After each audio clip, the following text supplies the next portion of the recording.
मतलब इस बीच में मैं ये सोच रहा था कि अगर ये फिल्म बनेगी तो कौन प्रोड्यूसर सही रहेगा इसके लिए, क्योंकि नज़र आ रहा है मुझे कि ये बहुत ही महंगी फिल्म होगी, बहुत ही मुश्किल फिल्म होगी बनाने के लिए। इस फिल्म को ज़रूरत थी ऐसे प्रोड्यूसर की जिसका पूरा भरोसा हो स्क्रिप्ट पे, आशुतोष पे, और वो फिल्म को, क्रिएटिव टीम को पूरी तरह सपोर्ट करे। अगर ये फिल्म बननी है, अगर एज एन एक्टर मुझे इस फिल्म में काम करना है, तो फिर इस फिल्म को एक तरीके से बनना चाहिए, और वो मैं एज ए प्रोड्यूसर शायद पूरी कर सकूंगा। तो मैंने कहा ठीक है, मुझे अब एक दफ़ा और पूरी स्क्रिप्ट सुनाओ, तीसरी दफ़ा। सन 1893, चंपानेर। और इस दफ़ा मैंने फैसला किया कि मैं अम्मी अब्बाजान को, रीना को और जम्मू जी को बुलाऊंगा, उनको भी कहानी सुनाऊंगा, स्क्रिप्ट सुनाऊंगा। हाँ, राम सिंह सिखाया, ये कौन है? कहानी शुरू की, नरेशन चलता गया और मैं उनके चेहरे देख रहा था, और मैंने देखा कि जिस तरह मेरा रिएक्शन था उसी तरह उनका भी रिएक्शन है। वो भी एकदम इन्वॉल्व हो गए हैं कहानी में। कहानी ख़त्म हुई, अम्मी ने बोला, अब्बाजान ने बोला कि भाई बहुत अच्छी कहानी है और आमिर तुम्हें करना चाहिए ये फिल्म। तो मैंने सोचा और फिर मैंने आशुतोष को कहा कि आशु, मैं ये फिल्म कर रहा हूँ, ना सिर्फ एज एन एक्टर लेकिन एज ए प्रोड्यूसर भी मैं ये फिल्म कर रहा हूँ, मैं खुद ये फिल्म प्रोड्यूस करूँगा। और जब उसने ये कहा तब that was one of the happiest days of my life. मतलब सबसे खुशी का दिन था मेरे लिए वो।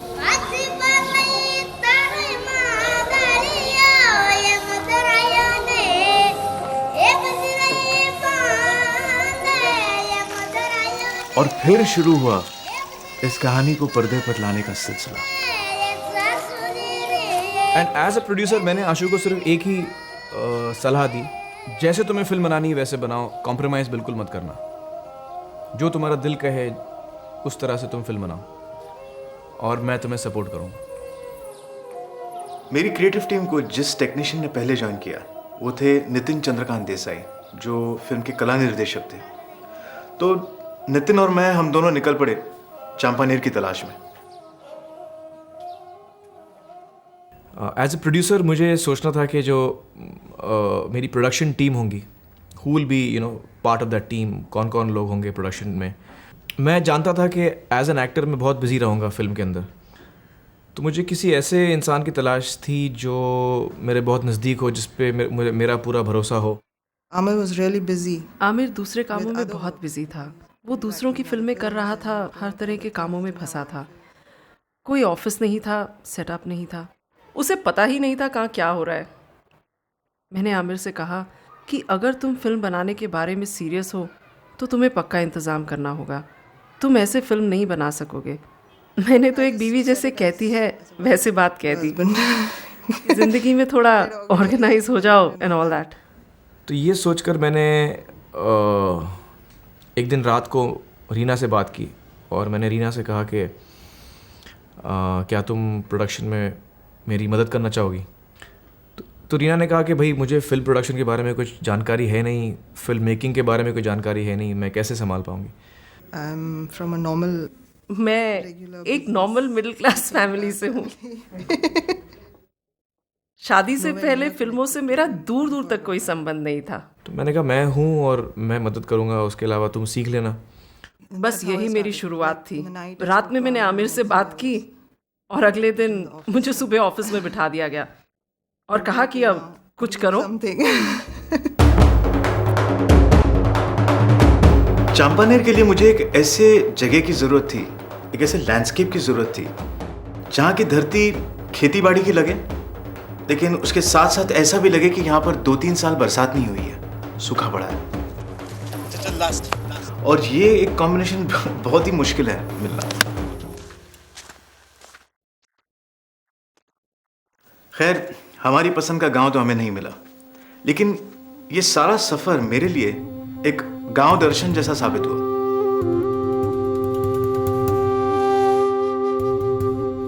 इतने अलग अलग गांव देखने को मिले, उनके अलग अलग रीति रिवाज, उनका रहन सहन देखकर ऐसे महसूस हुआ जैसे आज भी हम एक अतीत में ही रह रहे हैं।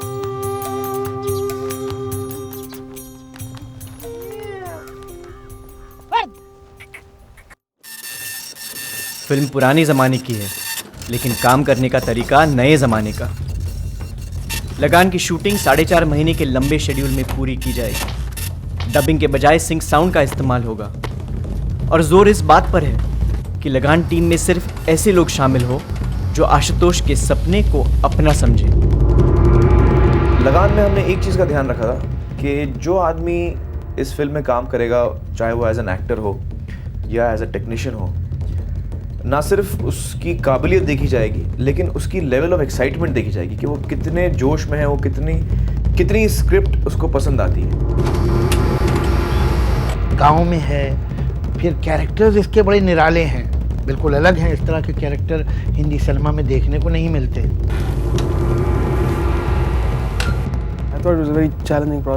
ये एक बहुत ही चैलेंजिंग प्रोजेक्ट था। ऐसा म्यूजिक जिसमें लोक धुन, वेस्टर्न क्लासिकल म्यूजिक और 1890 वाली फीलिंग हो।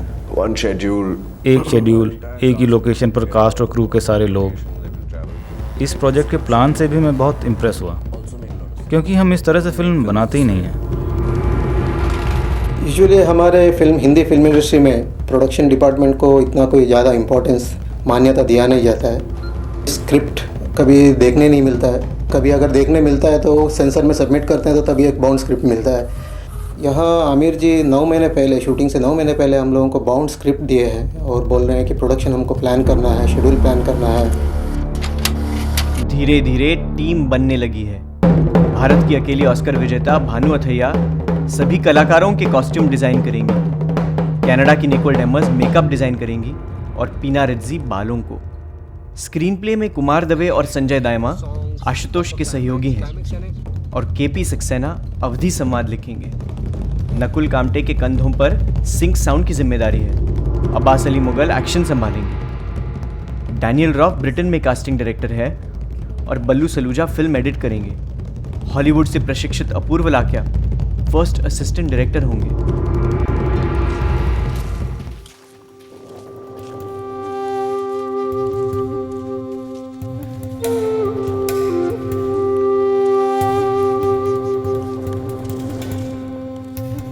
चमत्कार हो गया।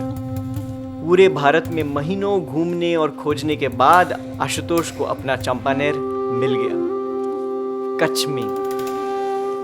I was shocked. I had no word to say to the director.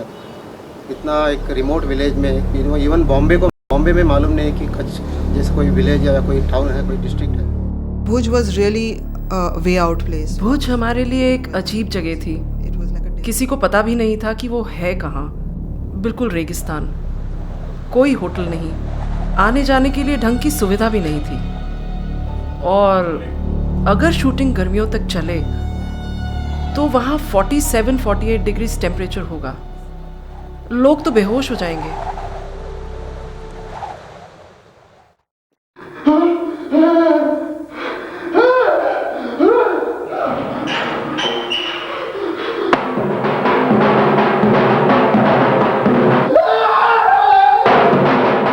Pre production का काम तेजी से चल रहा है और लोग पागलों की तरह लगे हैं। तुम में से भुवन कौन है? आमतौर पे इंडिया में जो फिल्में बनती हैं स्क्रीन टेस्ट नहीं होता और यहाँ पर एक्टरों को बुरा लगता है कि भाई मुझे टेस्ट कर रहा है, मैं इतना एक्सपीरियंस्ड आर्टिस्ट हूँ। ऐसा करने से पता नहीं कौन सी आपत्ति हमारे गांव पर पड़ सकती है। और जब आप स्क्रीन टेस्ट करते हैं तो आपको फौरन पता लग जाता है कि ये आर्टिस्ट इस कैरेक्टर में सूट हो रहा है या नहीं हो रहा है। नज़र के सामने बात आ जाती है। मुझे माफ कर। तुम सचमुच चल लड़ोगे?